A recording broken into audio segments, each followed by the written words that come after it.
આજે 29 એપ્રિલ છે. એક દિવસ અગાઉ એટલે કે 27 એપ્રિલના બપોરના 2 વાગ્યાના અરસામાં ફતેગંજ પોલીસ સ્ટેશનની હદના સંતોષનગર સોસાયટી છે, જેમાં આ કામના ફરિયાદી ટીપી રાધાકૃષ્ણન, જેમની ઉંમર 83 વર્ષની છે, એમના પત્ની સાથે 2 જણા એમના પોતાના મૂળ મકાનમાં રહેતા હતા.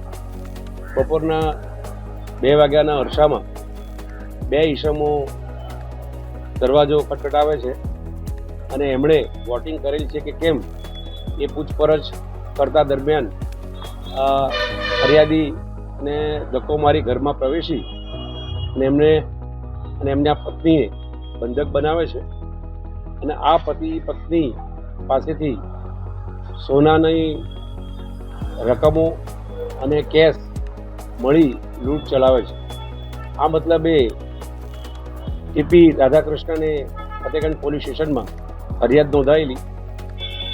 ગુનાની ગંભીરતા જોતા ફતેગંજ પોલીસ તેમજ ક્રાઇમ બ્રાન્ચની જુદી જુદી ટીમો જુદી જુદી દિશામાં કામ કરી રહેલ હતી. એક ટીમ આજુબાજુના સીસીટીવી ફૂટેજ ચેક કરતી હતી, બીજી ટીમ પોતાના અંગત બાતમીદારોનું નેટવર્કની દિશામાં કામ કરી હતી અને ત્રીજી ટીમ કે જે આ રોડ ઉપર જે કોઈ વાહનો આવ્યા હતા એ વાહનોની નોંધણી કરી અને કોના છે એ દિશામાં પ્રયત્ન કરી રહી. આ બધી જુદી જુદી ટીમો જ્યારે કામ કરી રહેલી હતી ત્યારે ક્રાઇમ બ્રાન્ચને એક ચોક્કસ માહિતી મળેલી કે એક એક્ટિવા ઉપર 3 ઈસમો આવ્યા હતા. એમાંનો એક ઈસમ બહાર આ સંતોષીનગર સોસાયટીના નાકે ઊભો રહેલો અને 2 ઈસમો આ ઘરની અંદર પ્રવેશેલા. જે ચોક્કસ બાતમી આધારે વધારે એનું નિરીક્ષણ કરતા એ બાતમીવાળા ઈસમો આઈડેન્ટિફાઈ થયેલા. હ્યુમન રિસોર્સિસ અને સીસીટીવીના માધ્યમથી એ વ્યક્તિઓ આઈડેન્ટિફાઈ થયા. ત્યારબાદ આ ઈસમો કઈ જગ્યાએ નોકરી કરે છે એ દિશામાં પણ પોલીસને હકીકત મળી અને એ હકીકતને વધારે સારી રીતે શોધતા 3 ઈસમો આઈડેન્ટિફાઈ થયેલા કે જે આ ગુનાનો અંજામ આપેલ. આ 3 ઈસમોને ક્રાઇમ બ્રાન્ચે ગઈકાલે હસ્તગત કરેલા છે.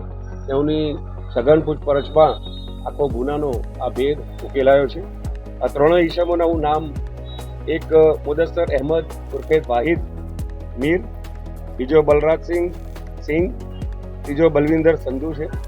આ 3 ઈસમો મુખ્યત્વે મુદસ્સીર મીર જે છે એ ગુનાનો અંજામ આપનાર છે, જે 1 અઠવાડિયા પહેલાં જ રાજકોટ જેલમાંથી છૂટેલો છે. ચેન સ્નેચિંગ કરી અને 22 એપ્રિલથી જ હમણાં અહીંયા આવેલો છે અને આ છૂટ્યા ત્યારબાદ આ અન્ય આરોપી બલવિંદર સંધુના ત્યાં એની ઓફિસમાં છાણી રોકાયેલ અને આ બંને ભેગા મળી અને આ લૂંટનું તરકટ કરેલું. એના કામે આ મુદસ્સીર મીરે 2 દિવસ સુધી આ ઘરની રેકી પણ કરી હતી અને કયો ટાઈમ પસંદ કરો કે જેથી કરીને લોકોની અવર જવર ના રહે એના માટે એણે આ બપોરનો સમય પસંદ કર્યો હતો કે એ રોડ ઉપર બપોરના સમયે કોઈ પણ મુવમેન્ટ એ કલાકોમાં રહેતી નથી.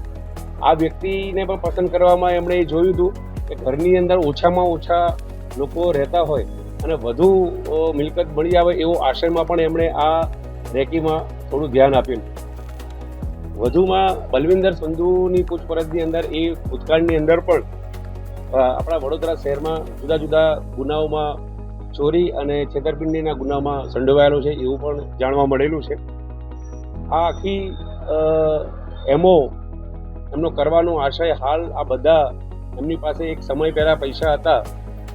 બલવિંદર સંધુ જે છે એ ટ્રાન્સપોર્ટની અંદર કામ કરતો હતો અને પૈસેથી સુખી હતો.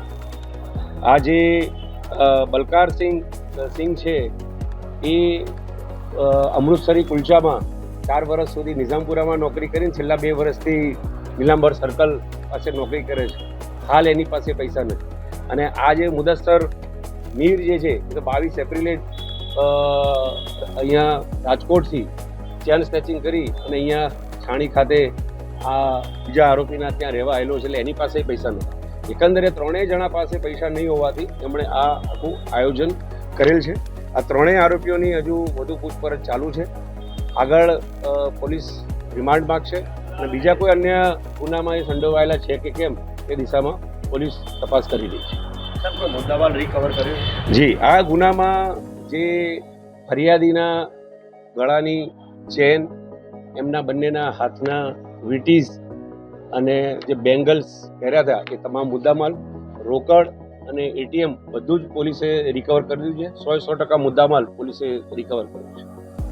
ગરમીનો પારો ખૂબ જ વધારે છે અને ક્યાંક આ લોકો વૃદ્ધ દંપતીઓને ટાર્ગેટ કરતા હોય છે. શું મેસેજ આપવા માંગશો કે બપોરના સમયે કઈ રીતે ઓળખતા ના હોય તો દરવાજો ન ખોલવો જોઈએ? એ સામાન્ય રીતે પોલીસ વારંવાર અપીલ કરતી હોય છે કે અજાણ્યા ઇસમો સાથે કોઈ પણ પ્રકારનો વ્યવહાર કરવો નહીં. ટેલિફોનિક વ્યવહાર હોય કે આપણી પોતાની ગુપ્ત માહિતી આપવી હોય કે જ્યારે આ ઉંમર છે 83 વર્ષની, ત્યારે કાળજી એ અનિવાર્ય છે. આપણા માધ્યમથી સંદેશો આપીશ, આપણે સલામત રહીએ અને સૌને સલામતમાં આપણું પોતાનું યોગદાન આપીએ. સર, કઈ કઈ કલમ લગાવી છે? કારણ કે દાદાને તો ઘસેડીને નાક બંધ કરીને પણ લોહી નીકળ્યું હતું એવું કહે. ઘરની અંદર લૂંટ કરવાના ઈરાદે પ્રવેશવું, લૂંટ કરવી અને ગુનાહિત કાવતરું, આ બધી કલમો પોલીસે આની અંદર લગાવેલી છે અને સારામાં સારી તપાસ કરી આરોપીને એના અંજામ સુધી અમે પહોંચાડીશું.